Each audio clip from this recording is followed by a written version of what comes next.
Salli Galvin is my name, and I am from Perth, Western Australia.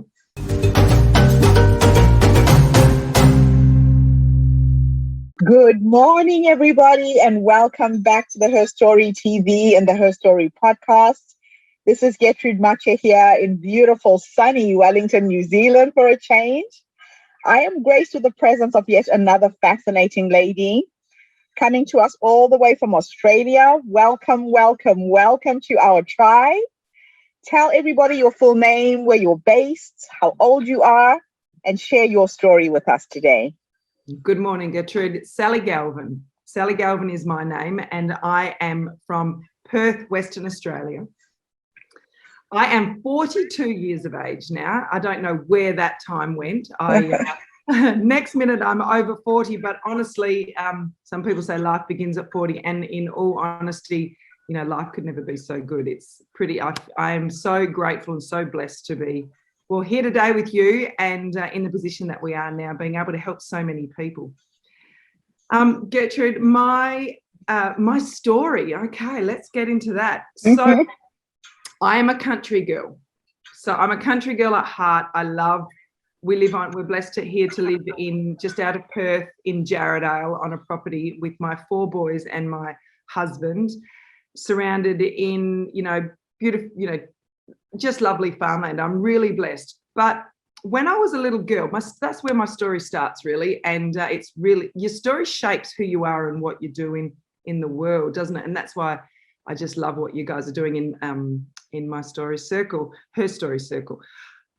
Is when I was a little girl, we grew up on a sheep and wheat farm in about 2 hours east of here, out in the wheat belt. And it was a big rural property. I was living out there, living the perfect life, really, as a little girl with my mum and my dad and my 3 younger sisters. Okay, so I'm the eldest of 4 girls. And I was Dad's shadow. I would follow him everywhere. I was in the ute, feeding sheep. I was in the harvester when he was doing the crops. I was Dad's little boy that he never had, okay? So I was like the little tomboy, Daddy's little girl. My sisters were a fair bit younger than me. So I really had the most, as far as any, 8-year-old girl, my life was perfect. Mum and Dad were madly in love, and, we didn't have a lot of money, but we just had a beautiful family circle. Until it wasn't. What happened when I was 8 was my father took his life. And you could just imagine the devastating, when I think about it back now, I speak about this a fair bit, but as I go into, say it all again, I relive it as I speak. And imagine a little 8-year-old girl and her 3 younger sisters living the perfect family life with a father that was my idol, to then Mum and the 4 girls all on her own. So I was 8 when Dad died, and my next sister was 4, the next one was 2, and my youngest sister, Lizzie, was only 7 months old. And so Mum was actually from Zimbabwe, had come all the way over to Australia to marry the man of her dreams. They met in a European holiday, to marry the man of her dreams, live on a farm and have 4 beautiful girls. And then she was all on her own on the farm with the 4 girls. The strong, resilient woman that she is just picked up the pieces, moved us off the farm to a smaller farm just here where we live now in Jarrahdale. And she put one foot in front of the other, and what a woman, I tell you. My hair stands up on my arms. What a woman. She threw herself into us girls and opened up doors, and she led by example, which is the most powerful form of parenting, is to lead by example, and showed us girls how to pick up the pieces and carry on. And she crafted a phenomenal life for us. And I'm forever, ever grateful. Mum's passed away now as well, but forever grateful for Mum's leadership qualities, you know, like she just did a phenomenal job. So there we were, you know, mum and the 4 girls, and she threw us into sport, or like we were passionate. We're all good sportswomen, and we all loved horses as well, because Dad's side of the family come from a long line of horsemen. And so we became good at our sport. We all played polo cross, which is an Australian sport, and all 4 of us have gone on to represent Australia, which is quite amazing. I don't really know. For a while there, we had a bit of a record in Australia as the only, you know, 4 girls or four members of one family ever to play for the country. So anyway, that suicide just shattered my little childhood. You know, it really changed and crafted the way that, really just changed the way the trajectory of our life. If you ever think, you know, in terms of that, everything was carrying on and everything was fine. And then suicide raised its head again in my life, which was when I was 21. When I was 21, the man of my dreams at the time, whom I thought I was going to marry, took his life as well. And yeah, so for suicide to come up twice in my life like that, with men that are that were really close to me, like my dad was my idol, and the partner of mine, he was, well, at that point in time, I really did think that he was the man I was going to live with forever. And he took his life as well. And so I took off traveling. And I went all through Europe, and I was traveling the world through Africa, through Europe, through New Zealand, playing and coaching this sport that I loved and I was good at, called polo cross. And, you know, I met the man of my dreams then, and I'm very, very happily married now with 4 beautiful boys. So my idea of, somebody once told me it's much easier to grow and shape a fit, strong, healthy child than it is to fix a broken man. And so I realized then that my passion for creating grounded, resilient, well-adjusted children reach their full potential stems from my story. Because if somebody had have taught my dad, or back then it wasn't known, I assume, backed by neuroscience are these amazing tools that we can use to create a mind that is fit and strong. Okay, so it's more than just meditation, it's more than just mindfulness, it's more than just gratitude, it's more than just the universal law of attraction. It is all of that and so much more. It's more than just a positive mental attitude. It's the concept that I love to play with. It's called mind fitness, and that's what gets me up in the morning, because I have 4 children myself, and mum taught us from a very young age to have this strong resilience within us. And then as I've learned within my elite sports, as I've gone through at the Australian Institute of Sport and then playing for Australia, and along also with a lot of personal development, understood how to take the full control and full power and use your mind to be the very best self you can and get the best out of life. Because if somebody had taught my dad that, things could be very different. Or if somebody had taught that young man, that young 21-year-old, that, things could be so much different. And the rising rates in suicide right now here in Australia, in the world, it's a problem, isn't it? So let me, oh gosh, I don't even know where to start with my questions. This is a mind-blowing story. Yeah. Let's go back to the younger you, that little 8-year-old girl, coping with this tragedy in her life. If you were to go back to your younger self and have a conversation with her, what nuggets of wisdom would you share? Do you know what I would say? That's a good question. Do you know what I would say? I would take that burden off her shoulders.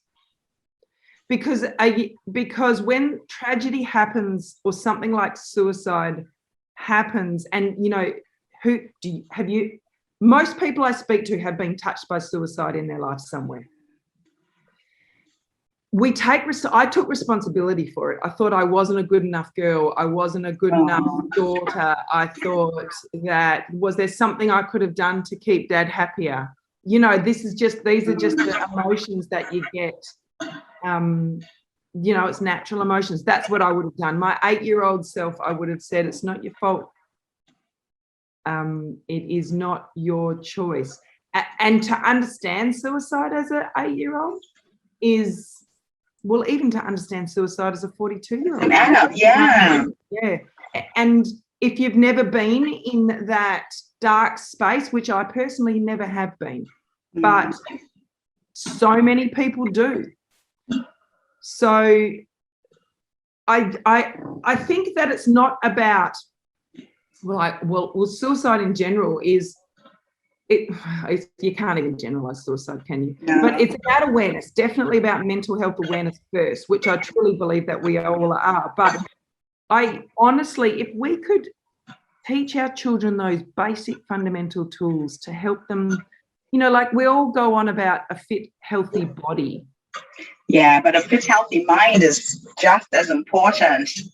Absolutely. Yeah. Or even, you know, in my eyes, I believe it's more, because that's the control center of the rest of your life. Everything. Body, Yeah. It's so true. Yeah. The whole direction.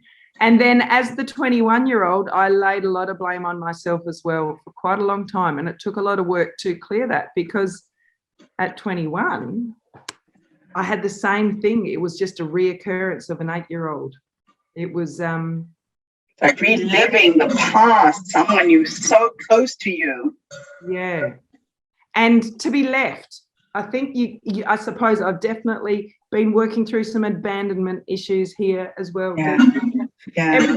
Everybody has their stuff, but if for suicide in men, it is such in Australia right now, and in the world, especially right now with COVID and everybody being isolated, the mental health, depression and suicide, we need to fix this, or we need to have a positive influence in this.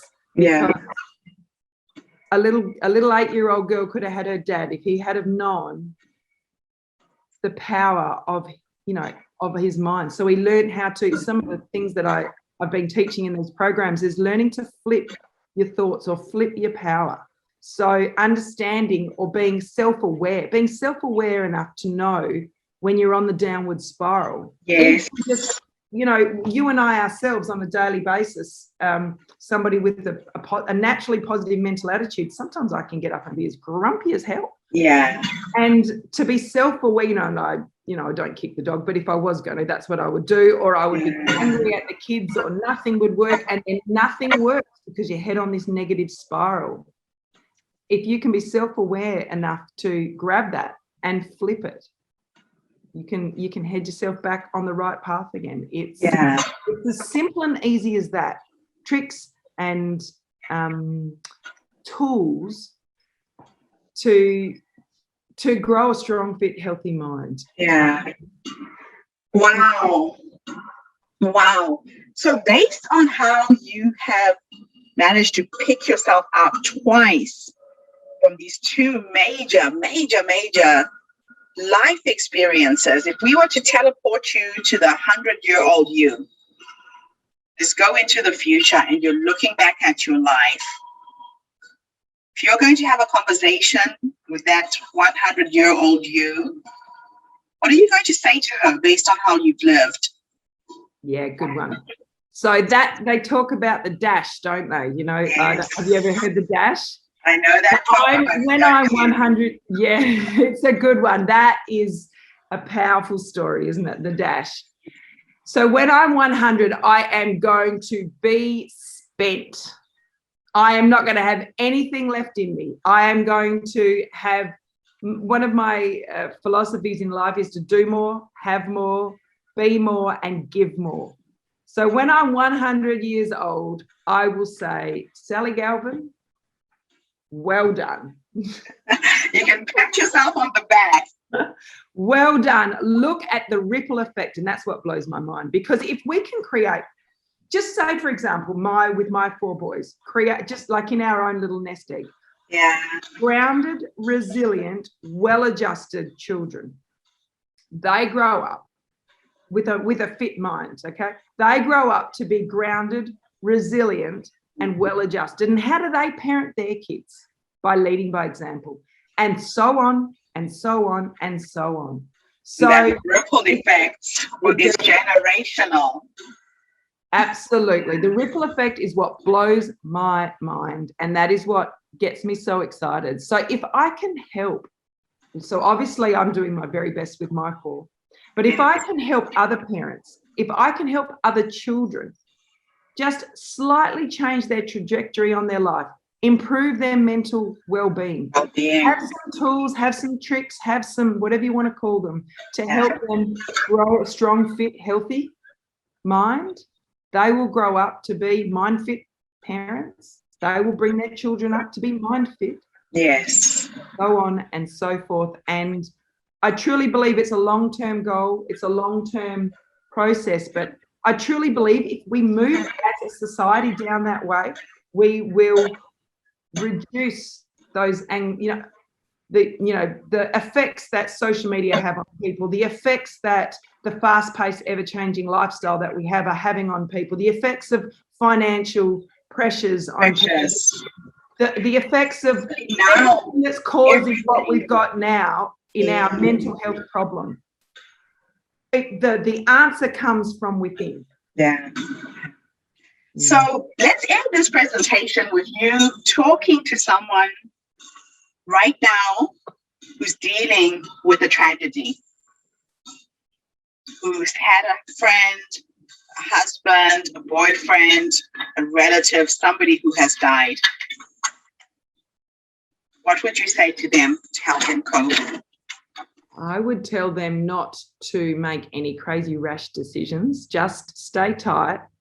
Surround yourself with the people that you love. I think family and very close friends are so important in times of tragedy. And let yourself grieve. Don't take any blame.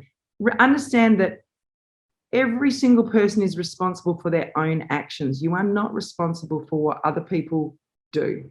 You just aren't. And surround yourself with those people that you love and grieve them. Take the time it takes. Don't be harsh on yourself. Be kind to yourself. Take the time it takes to grieve. I personally like to journal. And just be kind to yourself. I think that's the answer for that one. You've caught me on the hop there, Gertrude, but from the heart, that's what it is. Just understand nothing is your things. Everything happens in divine order for the highest possible reason.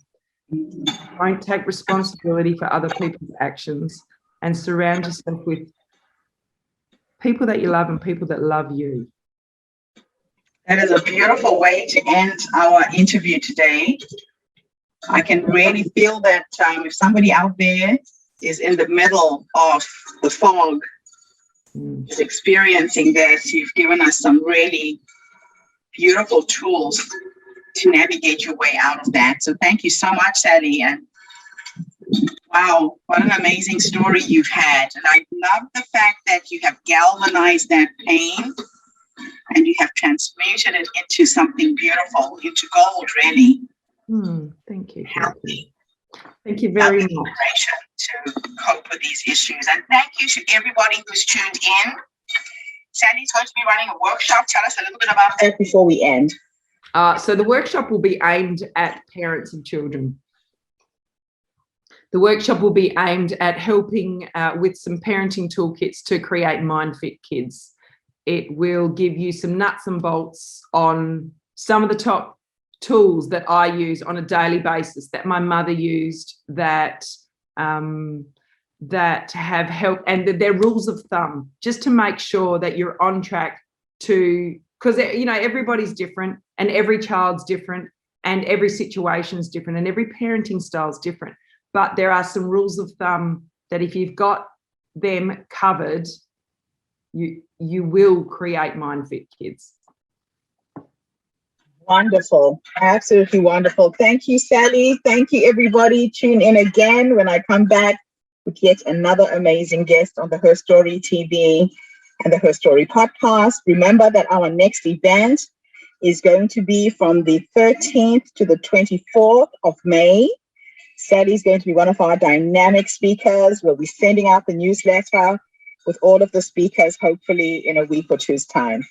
Have a great day, everybody. Thank you for tuning in.